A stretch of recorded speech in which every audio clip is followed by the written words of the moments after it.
सर्वांना नमस्कार. काही नाही, आपल्या जिल्हा परिषद स्थापन झाल्यापासून आपल्याला बोलवलंच नव्हतं. आम्ही थांबलो होतो की सभापतींची निवड झाल्यानंतर एकदा तुम्हाला इन्फॉर्मली चहाला बोलवायचं होतं, पण आज हे खूपच फॉर्मल झालेलं आहे. पण मीनवाईल आपले नवीन CEO मॅडम पण जॉईन झालेलं आहे. मी पण आज त्यांना पहिल्यांदा भेटले.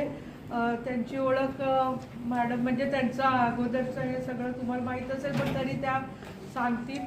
पण आज आपल्याला बोलवलंय ते नवीन जिल्हा परिषद, नवीन पंचायत समिती आणि नवीन आम्ही कामकाजाला सुरुवात केलं, तर आपला आशीर्वाद असू द्या म्हणून सांगायला फोन तुम्हाला बोलवलंय सगळ्यांना. बाकी काही नाही. थोडं इन्फॉर्मल घ्यायचं होतं, पण गर्दी होईल खाली म्हणून वर बोलवलं, पण हे इन्फॉर्मल झालेलं. मॅडमचं भारती सर, मॅडम तुम्हीच बोलता. नमस्कार सर्वांना. माईक चालू नाही का? नमस्कार सर्वांना. मी प्रियंवदा म्हाडळकर, IAS 2022 बॅच, CEO जिल्हा परिषद धाराशिव म्हणून आता जॉईन झाली आहे इथे. ह्या अगोदर मी धाराशिव जिल्ह्यात प्रोबेशनसाठी असिस्टंट कलेक्टर म्हणून होती, त्यामुळे जिल्ह्याची चांगलीच ओळख आहे. बरेचसे चार्जेस मी प्रत्येक तालुक्यात इथे केलेले होते त्यावेळेस. माझा परिचय द्यायचा, शैक्षणिक दृष्टीत मी इंजिनियर आहे. BTech इलेक्ट्रॉनिक्स इंजिनिअरिंग केले VGTI मुंबईमधून. त्यानंतर मी MBA केले IIM बँगलोरमधून. आणि मी 6 वर्ष इन्व्हेस्टमेंट बँकिंगमध्ये जॉब केलेला आहे. मुंबई, हाँगकाँग, सिंगापूर अशा तिन्ही ठिकाणी मी काम केलेलं आहे. आणि 2021मध्ये UPSC परीक्षा देऊन मी देशात 13वी आणि महाराष्ट्रातून पहिली आहे. आणि सर पहिला तुम्ही सॉरी सर्व्हिसेस जॉईन केल्यावर मी धाराशिवमध्ये प्रोबेशनर होती. त्यानंतर मी मिनिस्ट्री ऑफ फायनान्समध्ये असिस्टंट सेक्रेटरीशिप केली. आणि 1 वर्ष मी प्रोजेक्ट ऑफिसर आणि SDM धारणी अमरावती जिल्ह्यात होती. तिथे मेळघाटसारख्या चॅलेंजिंग एरियामध्ये मी काम केलेलं आहे. आणि आता मी इथे धाराशिवला जॉईन झाली आहे. हे माझं थोडक्यात इंट्रोडक्शन दिलेलं आहे. आणि ह्या अगोदरसुद्धा जसं मी जिद्दीने आणि एकदम कार्यदक्षतेने काम केलं आहे, तसंच धाराशिव जिल्ह्यातसुद्धा मी काम करेन. आणि जे काही ऑब्जेक्टिव्ज आम्ही आता डिस्कस करून ठरवलेत, स्पेशली हेल्थमध्ये, आरोग्य, शिक्षण ह्या विषयांवर जास्त भर राहील. आणि जिल्ह्याचे सगळे पॅरामीटर्स जे नीती आयोगसुद्धा जे पॅरामीटर्स मॉनिटर करतात, त्या सगळ्या पॅरामीटर्समध्ये आपण आपला धाराशिव जिल्हा कसा आघाडीवर आणायचा त्याच्यासाठी चांगला प्रयत्न आहे. आम्हाला मुलं महत्वाचे आहेत आणि टीचर्स पण महत्वाचे आहेत, त्यामुळे शिक्षण चांगलं झालं. कुठलाही नवीन निर्णय करताना विरोध होत असतो. ते आता शालेय व्यवस्थापन समितीला आता जमाना बदललाय, कन्या आणि प्रशाला एकत्र झालं काय होत नसतं. बघू ना ते अजून काही निर्णय. कंदारी साहेब तुम्ही बोला जरा. मॅडम तुम्हाला बोलायचं त्याच्याबद्दल. मी तुम्हाला आपलं वाचवायला म्हणून मी बोलते. जिल्हा परिषदच्या प्रशालेचे अनेक मुख्याध्यापक रिक्त आहेत, तात्पुरता पदभार आहे.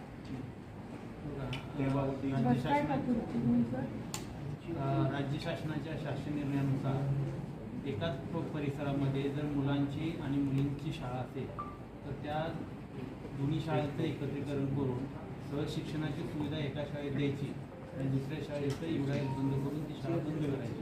अशा प्रकारचं धोरण 2025मध्ये घेतलं गेलं होतं. त्यानुसार या जिल्हा परिषदेमधून 56 गावामध्ये 103 शाळांचं एकत्रीकरण करण्याचा प्रस्ताव मान्य आयुक्त शिक्षण यांच्याकडे पाठवण्यात आलेला होता. तो प्रस्ताव मंजूर होऊन या जिल्हा परिषदेला प्राप्त झाला.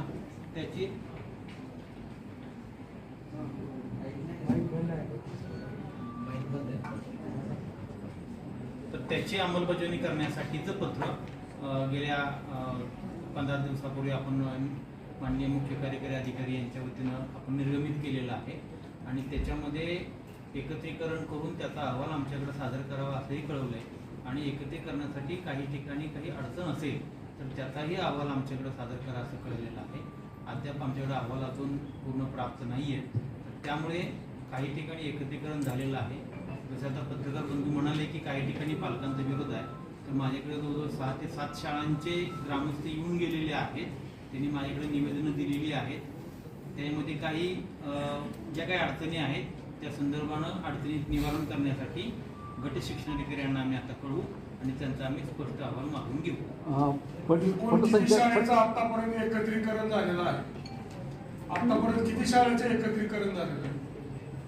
नाही, आपल्याला आता 56 गावांमध्ये 103 शाळांचं प्रस्तावित आहे.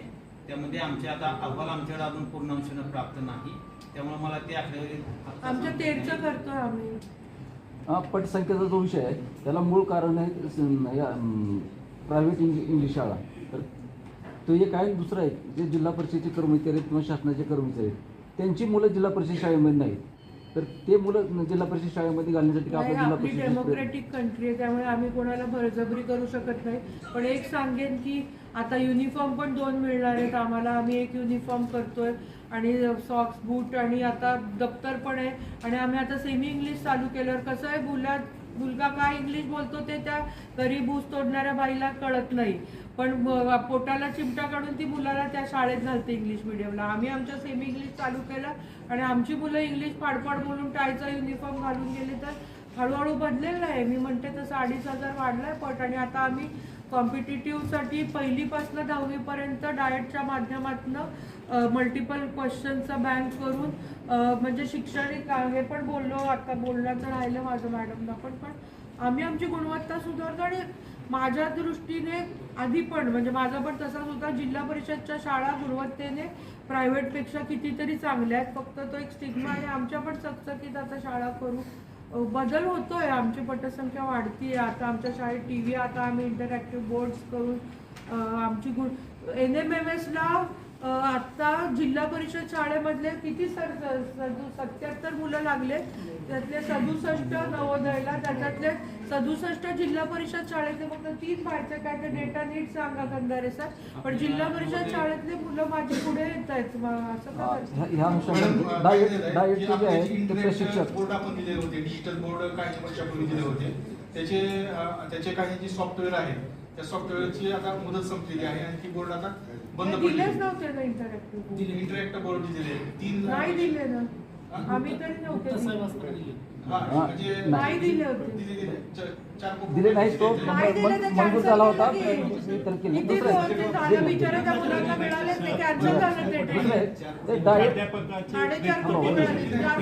4.5. खूप पोटात दुखलं की आम्ही कमवतो तर म्हणून ते कॅन्सल केलं. आणि काय प्रॉब्लेम नाही, आम्ही TV दिले आणि माझी मुलं शिकतायत आणि शिकतील. त्यांच्यामध्ये काय डाएट मध्ये जे प्रशिक्षण द्यावं लागतं काय झालं डोक्याला काय वाटतं.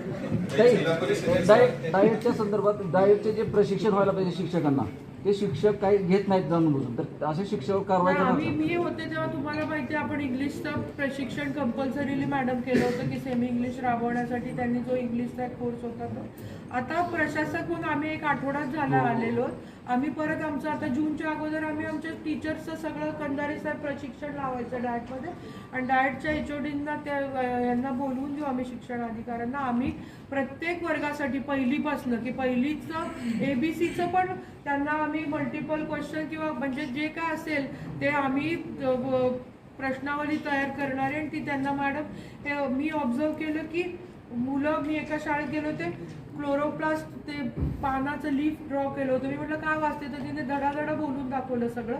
मी नुसता एक प्रश्न विचारला की पान हिरवं का असतं, तर तो क्लोरोप्लास्ट हा शब्द तिला सांगता येईना. म्हणजे पाठ करून 10वी 12वी पास होत आहेत पण मग पुढे नीट CETला जाताना माझी मुलं मागे पडतात. म्हणून आम्ही 1लीपासून मुलांना फिल इन द ब्लँक वेगळे क्वेश्चन बँक प्रत्येक शाळेला आम्ही पोचवणार आहे. आमच्या शाळेंना आम्ही ठरवलंय की एक इंग्लिश न्यूजपेपर आणि एक मराठी न्यूजपेपर सगळ्यांना. त्याच्यावर आता तुम्ही जाऊ नका, सॉरी बोलायला मी कोणता देणार, पण तिथं वाचन ते करणार आहेत. आणि त्याच्याबद्दल आम्ही डिबेट ठेवणार आहोत की जर 4थ्या आम्ही पुस्तक देणार आहोत तर काने गुरुजींचं पुस्तक दिलं तर दर शनिवारी पुस्तकाबद्दल चर्चा आणि दर 3ऱ्या शनिवारी आपल्या देशामध्ये किंवा जगामध्ये काय झालं त्या न्यूजपेपरवरच्या बातम्यांवर मुलांची चर्चा. आणि रोज 1 तास प्रार्थनेमध्ये मुलांनी पेपरमधली ते एका मुलांनी किंवा वॉटेवर ते न्यूज आलं. म्हणजे जनरल नॉलेज पुढे नीट UPSC MPSC करताना तेव्हा पुस्तकं चाळायला चालू करायचे नाही की आपल्या उस्मानाबाद जिल्ह्यात नदीचं नाव काय वगैरे. ते आधीपासून त्यांना माहिती होतं. उन्हाळ्याच्या पार्श्वभूमीवर जिल्हा परिषदेचं आर्थिक उत्पन्न वाढण्यासाठी किंवा आर्थिक स्त्रोत वाढण्यासाठी आपण काही उपाययोजना करतोय ते, पण आपण ते झाल्यावर सांगू, कारण ते आत्ताच कळलं. कोण बोलतंय? संतोष ना? हा, ते दुसरा एक विषय होता. मागे बऱ्याच वर्षापासून तो विषय चर्चेत होता. प्रशासकीय काळामध्ये किंवा त्याच्या पूर्वीच्या काळामध्ये जिल्हा परिषदेच्या स्वमालकीच्या ज्या जागा आहेत त्या बऱ्याच जागावर अतिक्रमण आहे किंवा त्या जिल्हा परिषद ताब्यात नाही. नेमकी त्याची आकडेवारी काय आहे? येतोय. मी आणि गोष्टात पण बोललो, आमच्या 2-3 मिटिंगा झाल्या त्याच्या, आणि आता पण मी सीओ मॅडमला त्याचं ब्रीफ केलं. Thank you sir. आमचं हे वाढवण्यासाठी, सेस वाढवण्यासाठी पहिली तो गोष्ट आम्ही करतोय, सेस वाढवणं हा त्यातला एक भाग झाला, पण प्रॉपर्टी कार्ड बनवतोय आम्ही, की प्रत्येक मॅडमशी बोलले आणि आमच्या HODशी पण, घोष साहेबांचं पण झालं होतं. आणि मला असं वाटतं सगळे HODs कामाला लागलेले त्या दृष्टीने, की लागलात ना सर, की सगळ्या म्हणजे सगळ्या पशूच्या जागा आमच्या जिल्ह्यातल्या कोणत्या आहेत किंवा बांधकामच्या कोणत्या आहेत, आरोग्याच्या कोणत्या आहेत, कारण आमच्याच आरोग्याच्या जागेवर एक मल्टी कॉम्प्लेक्स विषय. पण व्हॉट एव्हर, तर खातेवाईज पण मला पाहिजे सगळं डिजिटाईज 7/12/8 सकट. आणि जर मी तेर टाईप केलं तर तेरमध्ये जिल्हा परिषदच्या मालकीची किंवा सीओच्या मालकीची, राज्य शासनाच्या मालकीची, कोण कोण म्हणजे महसूलच्या पण काय असतील, किती जागा आहे ते माहितीच नाहीये. की मग इकडे 4 एकर जागा आहे, हीच आमची 12 एकर आहे, मला आत्ता कळलं. त्या म्हणजे ही जी जागा आहे पूर्ण 12 एकर एवढी मोठी, म्हणजे हे आम्ही आणि डिजिटाईज करून ठेवणार आहे. कारण पाणी पुरवठा योजना देताना आपण विहीर घेतो, त्याचा आठ तेव्हा जोडलेला असतो, पण नंतर तो शेतकरी बदलतो स्वतःच्या शेतीतली, असं बऱ्याच ठिकाणी झालं. आणि मग ती विहीर परत मागून घेतो, मग पाण्याचा प्रॉब्लेम. त्यामुळे प्रत्येक आमच्या अगदी सार्वजनिक पाणी पुरवठ्याच्या विहिरीचा सुद्धा आठ आमच्याकडे सेव्ड असणार आहे, असे आम्ही निर्देश म्हणजे सगळ्या डिपार्टमेंट्सना दिलेले. जलजीवन मिशनच्या किती किती महिने लागतील या प्रोसेसला? आता ते जवळपास 10-15 वर्षापासून आम्ही असं चर्चेत येतो. प्रॉपर्टीचं डिजिटायझेशनचं भालके साहेब किती दिवस द्यायचे आपण